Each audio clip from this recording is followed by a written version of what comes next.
Here with reaction, House Intelligence Committee Chairman Devin Nunes. Congressman, good to see you. Thank you for being with us. Great to be back.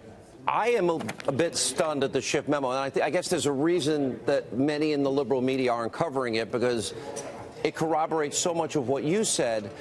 The Steele dossier, as the Grassley-Graham memo says, was the bulk of the information that the phony, unverified Russian Clinton bought and paid for Russian dossier.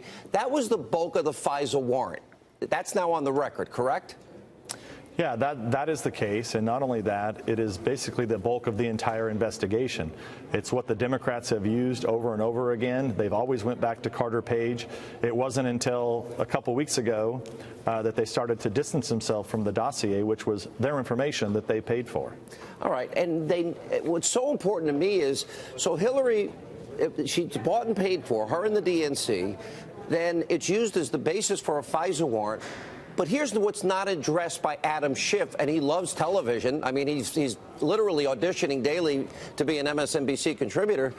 But the most glaring thing to me is it never mentions in his memo at all Clinton or the DNC, just like it was never told to the FISA judge. Now, right. Yeah, that's our biggest problem from the beginning. Remember, this was only about FISA abuse. Phase one of our investigation was to say, look, FISA abuse occurred. And the reason that we wanted the Democratic memo out, if you recall, over 2 weeks ago, as soon as that was sent over to the White House, we're like, hey, we want it out. The White House came back. The FBI and DOJ said, hey, make the changes and get it back out. Well, then what you had is this supposed cover-up. They were blaming the president, saying the president wasn't getting this out. That was the farthest thing from the truth. They could have gotten this out 2 weeks ago. They could have made the redactions the FBI and DOJ wanted, and they could have gotten this out. And we wanted it out for precisely the reasons that you're mentioning tonight. And the DOJ and the FBI never verified the Clinton bought and paid for dossier, although they knew it was political in nature, that she had paid for it. They never did their own verification.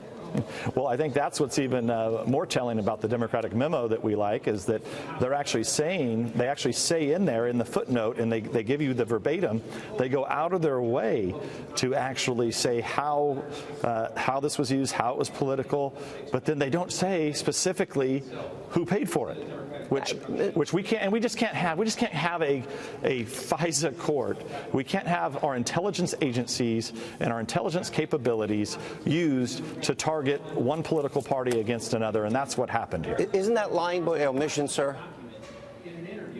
Well, I'm not an expert on that, Sean, but clearly the way we see it, it was a lot more complicated to put what they put to put what the FBI and DOJ presented to the FISA court than it would have been just to say, look, here, Judge, this is who paid for it. I guess the next thing I want to know is, so we've had allegation after allegation after allegation, Trump-Russia collusion.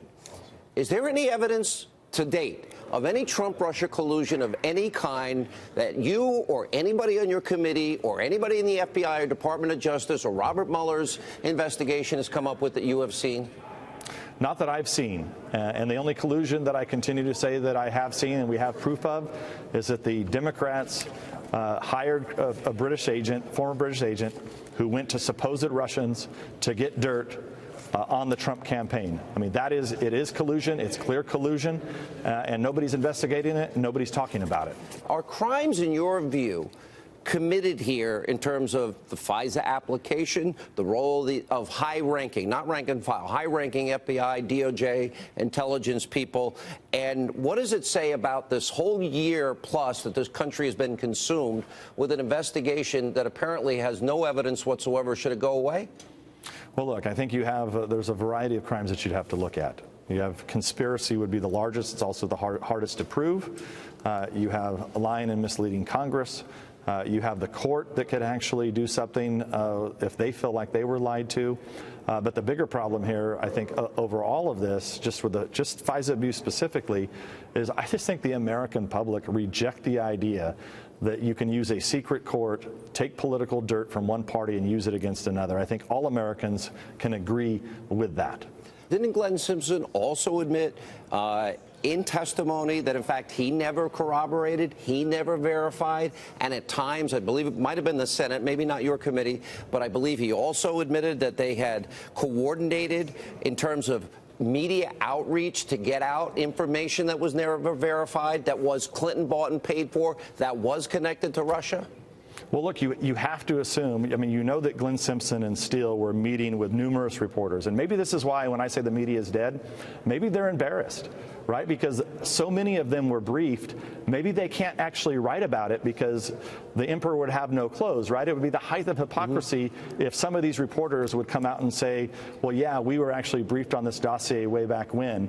And, now knowing that it's totally false and totally disproven, salacious and unverified. Let me ask you this last question. You said this is phase one. At another point in an interview that we did together, you talked about at least 4 other phases. Can you outline what else is coming and the specific areas of interest that you have in terms of investigations? Well, the area that we're focusing on right now is the State Department. If you look at the questionnaire that we've sent out, so we have a questionnaire that went out to current and former senior members at the highest levels of government, where we're asking them very simple questions about the dossier, when they knew about it, who they told, when they knew the Democrats had paid for it. That questionnaire is due this Friday. Did you find Susan Rice's note to self on the final day of the Obama administration odd? Well, I would say it is another example of a long string of actions by Susan Rice that I think are odd. Does it scare you that an unverified, political, bought and paid for document full of Russian lies, with all the talk about Russia collusion, could make its way to a FISA court, that the FISA judge is not informed about its origins, and that it becomes the basis to spy on an opposition party in the lead up to an election? Does that scare you as much as it does me? Well, Sean, let me tell you what scares me more than that. It's that the party who did that, okay, meaning the Democrats in the House and the Senate, whose party did this, that they're actually, and if you read the Democratic memo closely, they actually say that that's okay. That's scary. And that, to me, is really bad. It's not oversight, and I think it brings up many questions about when did they actually know about this dossier? When did they know it? It was actually their own dossier that they used to drum up an investigation on Republicans. All right, Congressman, thank you. Keep up the good work. We need the truth. The American people deserve it. When we